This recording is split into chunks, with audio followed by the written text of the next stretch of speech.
Whatever Happened to the Denouement? Welcome to Jacob Long Writes. Today I'm talking about Skeleton Crew and an aspect of stories called the denouement. Alright, so first, just gonna kind of go through episode by episode, talk a little bit about it from beginning to end. Skeleton Crew was a pretty good show, I think. It just finished on Tuesday night and it was a lot of fun. A lot of familiar Star Wars fun, but also some new stuff. So let's go over here to the episodes. All right, so episode 1, let's refresh my memory a little bit. Yeah, that's where they find the spaceship. Thinks it's a Jedi temple, possibly. We got the main kid, Wim, and he's hesitant about taking his final tests. Definitely something I can relate to. Looks like I went too far here. Then we've got his friend Neil, which is fun. Everybody loves him. All the ladies adore him.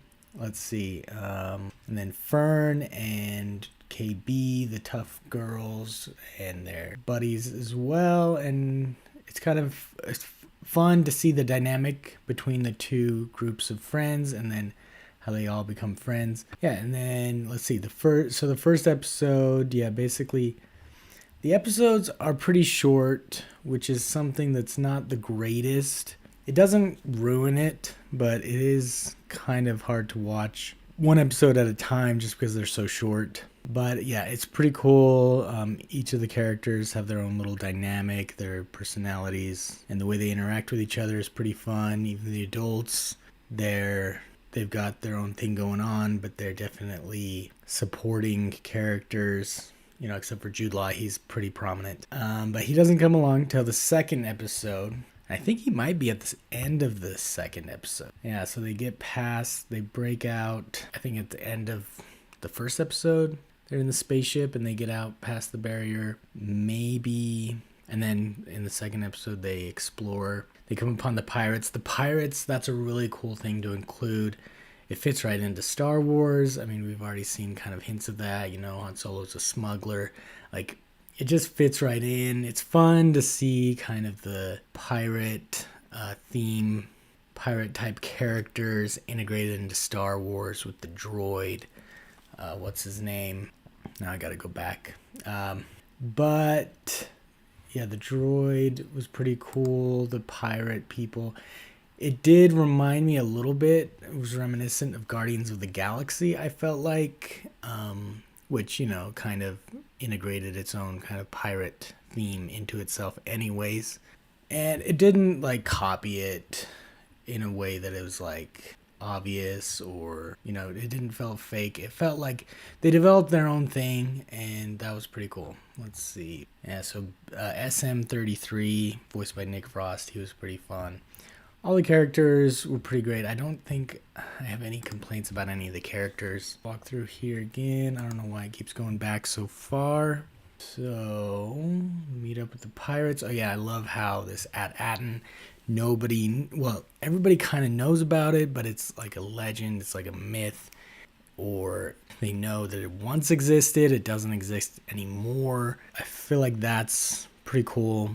As far as the payoff for that, the payoff was good. It was definitely good. I think maybe I didn't pay attention enough, but I'm still not sure exactly why At-Atten was hidden away. I guess it was to hide. They managed to just hide their existence from the Empire. Now that we've got the New Republic, it's okay for them to be found. And everybody keeps warning these kids about Jude Law's character. And, even me, I'm like, why are they being so harsh? But something's kind of off. But, of course, he was pretty, I don't want to say diabolical, but he definitely wasn't a good guy. But he's kind of complicated. I liked how they talked about his Jedi past. I would have been interested in hearing more about it. Of course, his character survives, so maybe we'll hear more in the second season. But yeah, this lady, she doesn't really trust him. And, so much that she tries to get him apprehended. So yeah, and then he ends up with his pirates. And of course, he's a smooth talker and talks his way out of imprisonment and over to go to At-Atten and steal the money.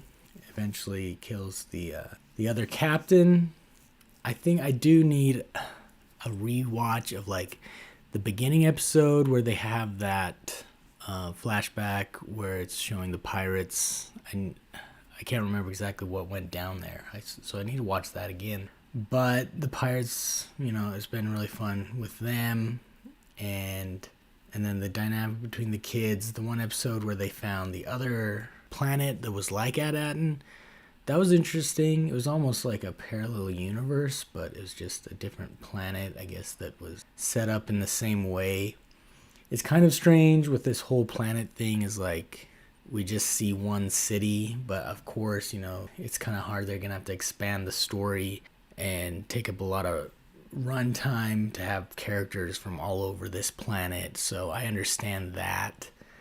I'm just curious, like, what the rest of the planet is like, or if, like, it's only inhabited, a small part of the planet is only inhabited. This kind of thing always makes me curious about, like, okay, so planets, like, are all the planets ruled by one sort of government? Because, on Earth, the way we are, we have different countries, and then you get, like, Star Trek in the future, it's, like, all ruled by one government, I think, or something, but that's a little tangent to get into.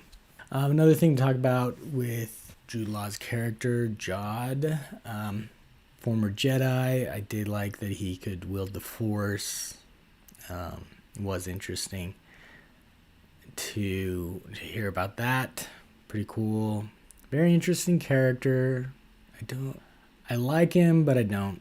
And the treasure scene where they found all that treasure in that big room, that was really cool. Reminiscent of like Scrooge McDuck in his big treasure room, or just like Pirates of the Caribbean finding a lot of treasure, or Aladdin. And so that was pretty fun. Just a lot of fun things, a lot of cool fun things, of course. Reference back to what are they called? The flying bikes. In the last episode, they got the flying bikes, that were used basically in Return of the Jedi. I love when they have things from other Star Wars property integrated. I like that a lot. As long as, overall the show, as long as the show is good and they prioritize the story and the characters and all that, and then throw in some cool Star Wars stuff and maybe add in some new type of stuff, but not too much, then I think, you've got a recipe for a good Star Wars show or movie. And so I think it was really good. But now to the end of it, it did wrap up pretty well. I liked, the invasion.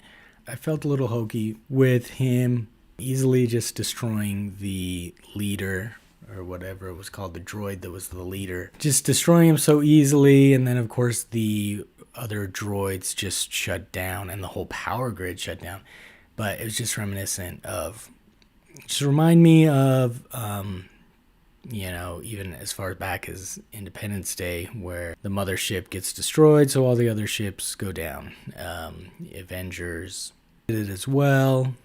Everyone just kind of shut down once the main ship got shut down. That's fine. I think I'm a little bit tired of seeing it so often, though, so I'd like a little rest from it, but it wasn't a huge deal. It was kind of interesting that the whole power grid went down, but they still had power there, and they could shut down the barrier. It wasn't, like, horrible. It was just something that I was kind of confused about a little bit. But overall, it was pretty fun. Overall, the show was really good.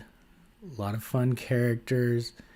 They did some good character development without going on like tangents. And so yeah, overall good. The last thing I do want to talk about is about the title, the Denouement. So let's look up here, Denouement. All right, so if my internet's working, let's see, just basic definition here. The final outcome of the main dramatic complication in a literary work. So yeah, technically it did have a denouement, but if you've seen Skeleton Crew, it wraps up really quickly. And this is something I've noticed, and I can't think of examples right now, but something that I've noticed in a lot of shows and movies is that it just wraps up super quick. Like, there is a resolution, but there's not much of a denouement. Like in Skeleton Crew, it wraps up, they save the day, they talk briefly about it, but there's not even another scene, that takes place later or anything. So to me, a good denouement is kind of a snippet of the new status quo. Because in the beginning of a series or movie, you got a status quo, and then you've got a catalyst, and everything starts changing, and things get crazy, and finally resolution, climax resolution, and then you kind of show a little bit of a, okay, what now? The example off the top of my head is Batman Begins. At the end, just the one scene where they're cleaning up the mansion. So the mansion's been burned down, and so they're talking about, plans with what they're going to do, rebuild, and I think there were a few other kind of denouement scenes in that movie. I just really like denouement. I understand that it can be overdone, definitely.